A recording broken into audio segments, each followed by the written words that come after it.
What's up, guys? It's Ravishing Ricky Lee here. That's right, your host for the Dream Card Match segment. Getting ready to go party up with the host with the most. That's right, Mr. Eric Asafalo for Halloween. We're starting the night before. We're going to a Hell in the Cell party tonight. That's why I'm all dressed up. I am dressed like one half of your WWE World Tag Team Champions. That's right, one of the New Day. That's right, power of positivity. Even got my pants tucked into my socks. Positivity, folks. Eric Asafalo is around here somewhere. I think he said he is known as Dr. Longfellow for the next couple of weeks. Don't ask me why, but yes, he is known as Dr. Longfellow. But we're getting ready to go party it up, so this is your intro for the week. So I wanted to say sorry we didn't have a Halloween episode, but we'll give you this week something even better. That's right. Happy Halloween hangover. And let's go ahead and roll the intro, and we'll see you in a few.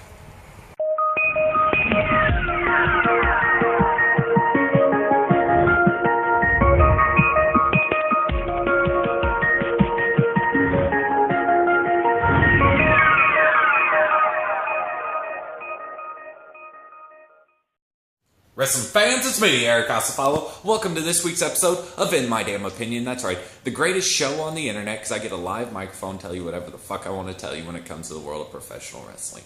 I am your host with the most, that's right, the one and only Mr. Eric Asafalo.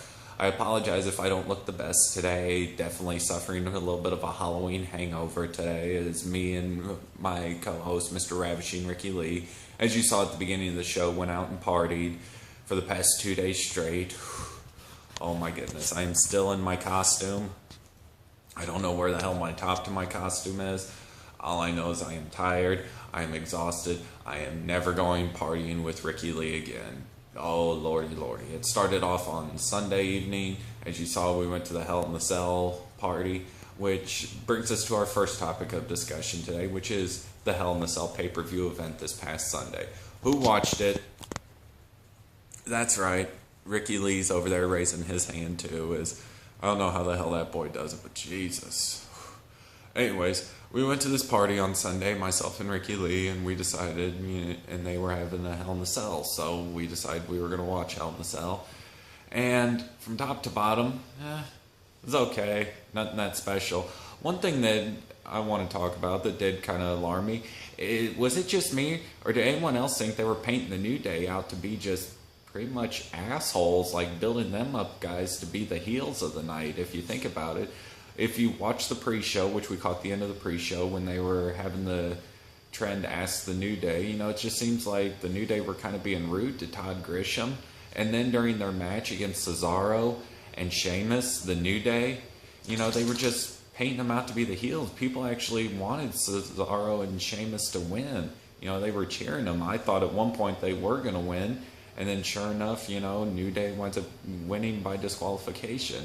It is just like the WWE wants to paint up the New Day as being these bad guys and everything, which right now they're one of their top merchandise sellers. And I think the WWE is trying to turn the New Day. As a matter of fact, there's a prediction for you within the next several weeks.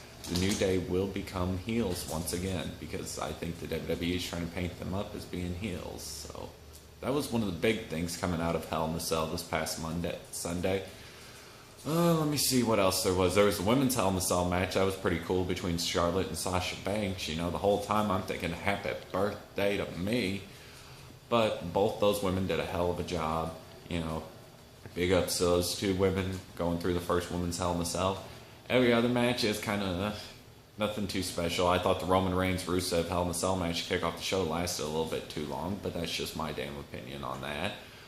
You had the Kevin Owens versus Seth Rollins match, which got, Chris Jericho interfered. That was pretty much it. Everything else just kind of a bland pay-per-view, Out of a 10 stars, I give it like a 4 maybe. Like I said, nothing too special, so. Oh well. One of these days, WWE will lower down the amount of pay-per-views and, focus more on telling the story. So we can only wait and see. So, well, with that being the case, let's kick it over to my co-host, Mr. Ricky Lee here, he's got your dream card match for you this week. So go ahead and take it away, Ricky Lee. What's up, guys? It's Ricky Lee here, host of your Dream Card Match segment. Yes, and I am out of my costume, unlike my co-host, Mr. Eric Acefalo, who was still in his costume because the man can't drink. He's a goddamn pussy. Kept buying him shots all night. He wound up puking a bunch. So if his show kind of sucks today, his part of the show, I definitely apologize. The man is a lightweight when it comes to booze. Don't ever go partying with him. He thought he could hang with me, the big dog, Mr. Ravishing Ricky Lee. But no, he really couldn't. So he's a puss. So I think I heard him hurling earlier. So anyways, this past Monday was Halloween, definitely. So me and him, like I said, you saw at the beginning of the show, I was dressed as a member of the New Day, whereas, Eric Acefalo was dressed as, Dr. Longfellow. So, but he's a pussy. Can't handle partying with Ricky Lee. Anyways, I digress, folks. Let me talk about the reason I am here. That's right, your dream card match for this week. That's right, in honor of Halloween this past Monday, let's do a good one here. We're going to do a Monsters Ball match. Ooh. In one corner, you have the man whose match it is. That's right, the Monster Abyss. Almost 7 foot tall, big fucking crazy fuck. Versus Kane. That's right. Pardon me, folks. Still belching up some of that beer from the past couple nights. But anyways, folks, you have Kane versus Abyss. You have the freaking, big red machine in one corner, Kane. Been with the WWE almost 20 years, former WWE champion, Kane's an Intercontinental champion, former tag team champion, done it all in the WWE pretty much, been there, face turn, heel turn, everything, wrestled pretty much everybody you could think of. Then you have the Monster Abyss, who's basically been a TNA original since day one. Yes, he went over to being Joseph Park for a while, but then he came back to being Abyss. I think these two would have not really a catch can style wrestling match, but definitely it would just be just an all-out massacre. I think these two men would put their bodies on the line and basically just beat the ever-living shit out of each other. But in the end, I think your winner would be Kane. That's right. Don't get me wrong, Abyss is crazy, but Abyss is good also at putting people over. Not that Kane's not, don't get me wrong, but I think in this instance, Abyss would put Kane over. You give him a choke slam into the thumbtacks, Abyss would go down, Kane would get the cover. 1, 2, 3. Your winner of this week's Dream Card match, that's right, Kane defeats Abyss. So, well, that's your Dream Card match for you this week, folks. If you have a match you'd like me to discuss on the Dream Card match segments, you could feel free to tweet me at Eric Acefalo. You can leave a comment down below. You can even email me at eacefalo@gmail.com, and I'd be more than happy to discuss your Dream Card match for you, folks. Remember the rules, though. The match has to either have been possible to happen or still be possible to happen in order for me to discuss it. So, well, let's go ahead. Let's kick it back over to my co-host, Mr. Eric Acefalo, as he's got more of his damn opinion to give to you. So go ahead, take it away, Eric. Thank you very much, Ricky Lee. Man, that man throws together a Dream Card match better than anybody I have ever seen. So big ups to Ricky Lee on that one. So, now, anyways, our second topic of discussion this week, folks. That's right. Survivor Series, just about 3 short weeks away. One of my favorite events of the year is turning the big 3-0 this year. Damn, that event's older than me. Isn't that fucked up? But anyways, yes, Survivor Series is turning 30 this year. And what are they doing? They are finally bringing back more traditional Survivor Series matches. This time, there's going to be 5 of them. You'll have who is the best, which show has the better tag team, SmackDown or Raw. Which has the better women's division, SmackDown or Raw, which has the better overall division, SmackDown or Raw. Should be a very, very interesting show. Plus you have Goldberg versus Lesnar. Yeah, that's right. I heard crickets for the amount of excitement that's going to be for that one. So, but yeah, SmackDown versus Raw. It's pretty much, it's bragging rights mixed in with Survivor Series. I thought the bragging rights pay-per-view beforehand was kind of silly. They should have just done this at Survivor Series to begin with instead of creating a whole new pay-per-view concept when they had bragging rights. But definitely, I'm excited because we finally get more traditional Survivor Series tag team matches.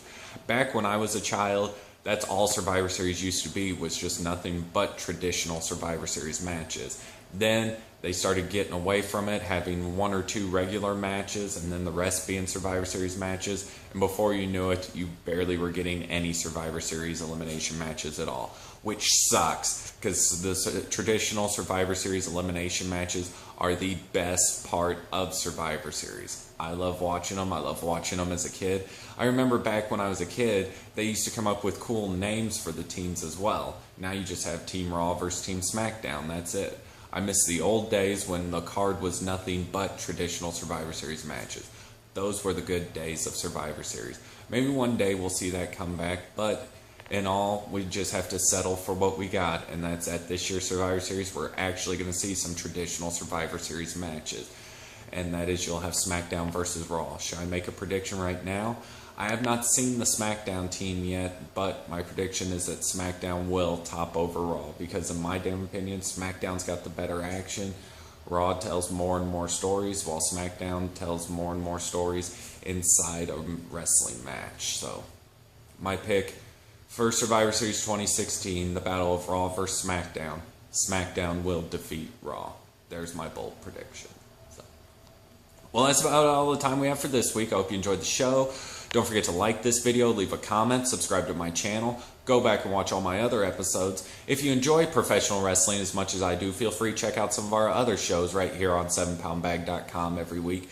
As Friday, a panelist of professional wrestling experts will take 5 questions and they will discuss them. That's right, it's the Wrestling Roundtable.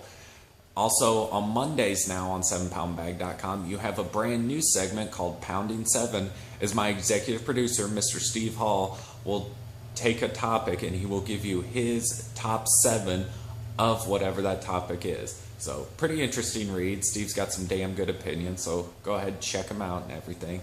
And once again, as always, my name is Eric Acefalo, and tune in next week for an all-new episode of In My Damn Opinion. Why? Because my name is Eric Acefalo, and that has been My Damn Opinion.